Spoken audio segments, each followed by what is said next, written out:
继续来讲，这个台积电继续咧扩厂，是毋是要选定嘉义县？这拢还未确定咧。结果附近的地皮已经开始来大起，讲高铁站附近的徛价，每一平是34万1，若农地嘛是翻倍安尼咧起。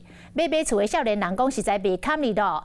议员嘛批评讲，厝遐尼啊贵，青年要回乡来发展，拢顿呆咯。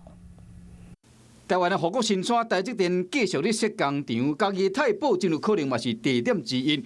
县政府真欢喜，一步一步咧做准备，也毋过县民有一点真烦恼。就是有工作机会是好的，但是房子一直涨，土地一直涨，买不起啊，太贵了。根本买不起啊，连租房子都没办法租得起了，更何况是买。无你哪我到少年哪买起啊？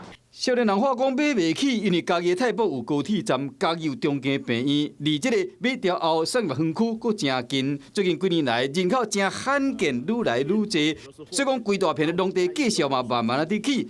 台积电设工厂的消息一个传出来，未经经过官方的证实。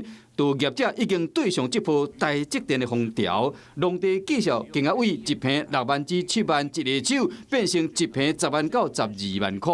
议员质询的时，竟然讲出互人听了真丢惊的计数。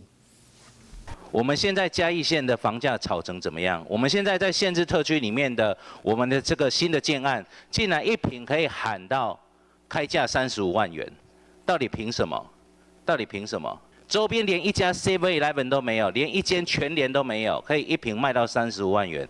随上我高铁站的徛价大楼早就已经卖了啊，实际登录一平34万1，甲高雄某一寡地区的计数差不多。四间厝嘛爱几千万才买会到。县政府表示讲，无因准即款炒房地产行为，嘛会积极规划社会主体等等的政策来应用。因为讲台积电未前来。大个问题已经变成嘉义人的噩梦。你好，我是宋彦明。想掌握最及时的新闻资讯吗？赶紧订阅、按赞、开启小铃铛，锁定华视新闻 YouTube 频道。